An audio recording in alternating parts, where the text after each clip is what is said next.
हमारे देश में एक और बड़ी बात हो रही है।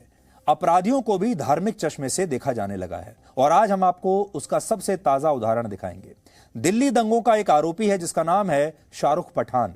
वो जेल से पैरोल पर सिर्फ 4 घंटों के लिए रिहा हुआ, सिर्फ 4 घंटे के लिए अपने घर आया और इस दौरान उसके घर के मोहल्ले में, आसपास उस इलाके में उसका ऐसा स्वागत हुआ जैसे वो कोई बहुत बड़ा हीरो हो या कोई रॉबिन हुड हो।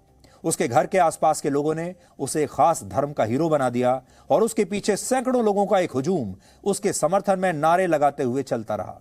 यह वही आरोपी है जिसने दिल्ली दंगों के दौरान पुलिस पर पिस्तौल तान दी थी और यह दंगों का उस जमाने में पोस्टर बॉय बन गया था। देखिए वो तस्वीर आज हमने आपको निकाली है बताने के लिए कि लड़का कौन है।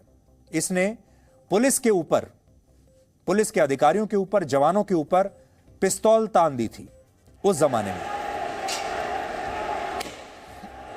अब आप सोचिए, एक खास धर्म के लोग पुलिस के ऊपर पिस्तौल तानने के लिए इस लड़के को हीरो बना रहे हैं, इस लड़के को पोस्टर बॉय बना रहे हैं और इसके समर्थन में नारे लग रहे हैं। हमारे देश में जो खाने का सामान है, भोजन है, वो धर्म के नाम पर बंट चुका है। जानवर भी धर्म के नाम पर बंट चुके हैं, रंग धर्म के नाम पर बंट चुके हैं, दिन धर्म के नाम पर बंट चुके हैं और अब अपराधी भी धर्म के नाम पर बंट गए हैं।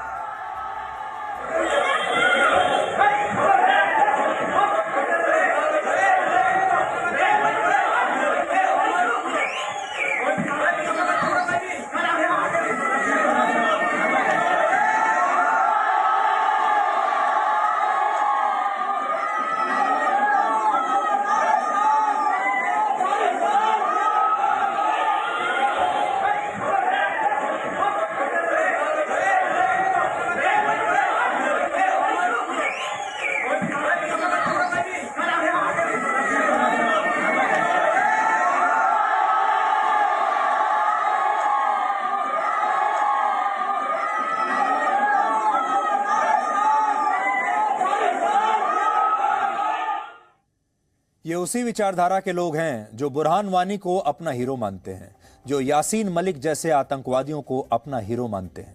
दिल्ली दंगों के आरोपी शाहरुख पठान को 24 फरवरी 2020 को गिरफ्तार किया गया था और तब से वो जेल में है। इसके अलावा इस मामले में उसकी कई बार जमानत भी खारिज हो चुकी है और अदालत ने उस पर लगे आरोपों और उसके खिलाफ पेश किए गए सबूतों को बहुत गंभीर माना है। हालांकि 21 मई को उसकी तरफ से दिल्ली की एक अदालत में पेरोल की अर्जी दी गई और उसमें लिखा था कि उसके पिता का स्वास्थ्य बहुत खराब है, इसलिए वो अपने पिता से मिलना चाहता है और इस आधार पर अदालत ने उसे पेरोल पर जेल से बाहर जाने की इजाजत दे दी 4 घंटे के लिए। इसके बाद अदालत ने मानवीय आधार पर 4 घंटे की पेरोल मंजूर की और साथ ही यह भी कहा कि इस दौरान पुलिस इस आरोपी को उसके घर लेकर जाएगी। लेकिन जेल के बाहर निकलने के बाद क्या हुआ वो आप इन तस्वीरों से में देख सकते हैं और हमें लगता है कि ये तस्वीरें आज हमारी न्यायिक व्यवस्था को भी सीधे तौर पर चुनौती दे रही हैं। ये पूरी घटना 23 मई को हुई थी। भविष्य में अगर शाहरुख पठान को अदालत ने दोषी मान भी लिया तो भी उसे हमारे देश में एक खास समुदाय के लोग गलत नहीं मानेंगे। तब भी ये लोग उसे क्लीन चिट दे देंगे, अदालत चाहे उसे जो भी सजा दे, और कहा यह जाएगा क्योंकि वो एक खास धर्म से आता है, इसलिए भारत जैसे देश में उसे निशाना बनाया जा रहा है और वो इस खास धर्म के लोगों का रोल मॉडल बन जाएगा। और इससे खतरनाक बात कोई और हो नहीं सकती। दिल्ली के जिस इलाके में शाहरुख पठान रहता है वो मुस्लिम बहुल इलाका है और दंगे के दौरान इस इलाके में भी कई घरों और दुकानों को जलाया गया था।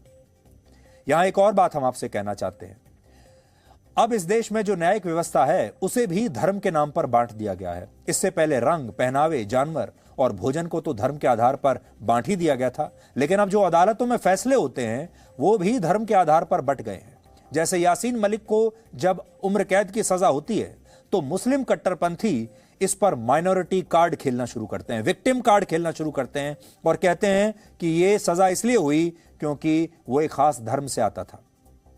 और जब शाहरुख पठान जैसे दंगाइयों को मानवीय आधार पर पेरोल मिल जाती है तो उसका इस तरीके से जबरदस्त स्वागत किया जाता है। ये बात हम आपको पहले भी कह चुके हैं जब हिजाब को लेकर कर्नाटक में सब कुछ चल रहा था कि एक दिन ऐसा आएगा जब कुछ खास धर्म के लोग, कुछ खास मानसिकता के लोग ये कहने लगेंगे कि अदालत में भी उन्हें एक खास धर्म का जज चाहिए, क्योंकि जज दूसरे धर्म का है, इसलिए उन्हें ऐसा लगता है कि उनके साथ अन्याय हुआ है। वो जज पर सवाल उठाने लगेंगे, अदालत पर ही सवाल उठाने लगेंगे और अपने लिए अलग जज और अलग अदालत की मांग करने लगेंगे। हम उसी तरफ बढ़ रहे हैं। 2020 में जब नागरिकता संशोधन कानून के खिलाफ ये दंगे हुए थे, तब इनमें दिल्ली पुलिस के हेड कांस्टेबल रतन लाल की भी गोली मारकर हत्या कर दी गई थी। लेकिन रतन लाल की शहादत के बाद किसी ने भी उनके घर जाकर उनके परिवार से मिलने की कोशिश नहीं की। रतन लाल के नाम पर ऐसे कोई नारे नहीं लगे, रतन लाल के घर के आसपास ऐसा कोई भीड़ नहीं गई, उन्हें अपना हीरो नहीं माना। लेकिन जिस व्यक्ति ने ये दंगे भड़काए, जिसने पिस्तौल तान दी पुलिस के जवानों पर, आज वो हमारे देश के खास धर्म के लोगों का हीरो बन गया।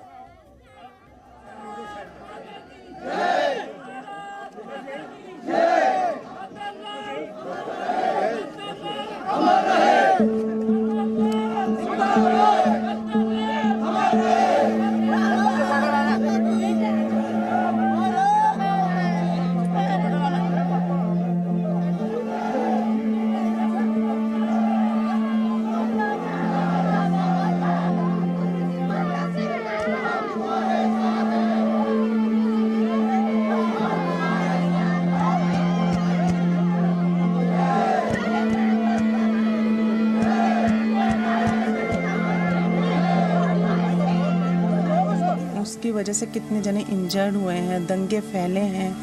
यदि वो ऐसा ना करता तो इतना बड़ी बात ही भी नहीं होती। ये गलत बात है, उनको फिर स्वागत नहीं करना चाहिए था। यदि छोड़ा गया था, अपने पिताजी से मिलने देते, वापस उनको लेके आते आराम से।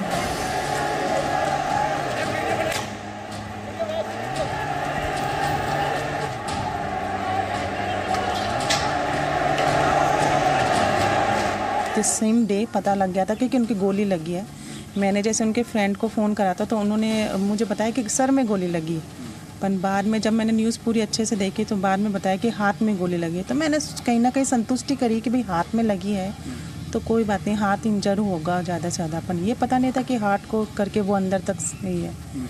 तो ये थोड़ा सा मेरे लिए डिफ़िकल्ट था उस टाइम पे सोचना। और उस टाइम पे मुझे फिर इतना सुन के कि गन लगी है, गोली लगी है, तो सारा मैं अकेली रहती हूँ, आपको पता है, तो इतना होश ही नहीं था।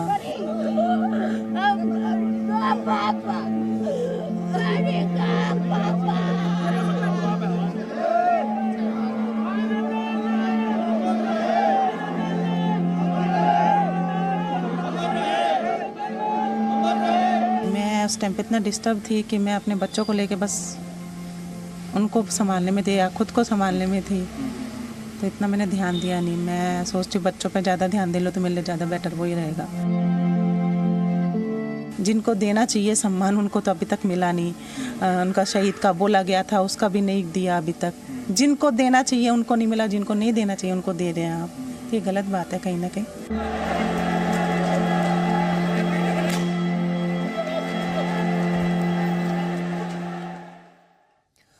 तो जिनको सम्मान मिलना चाहिए, जो हमारे असली नायक हैं, जो असली हीरो हैं, उन्हें तो लोग भूल जाते हैं, और जिन्हें सम्मान नहीं मिलना चाहिए, जिन्हें सजा मिलना चाहिए, उनके नाम के नारे लग रहे हैं। Presenting B News app available on Google Play and App Store. Download it now.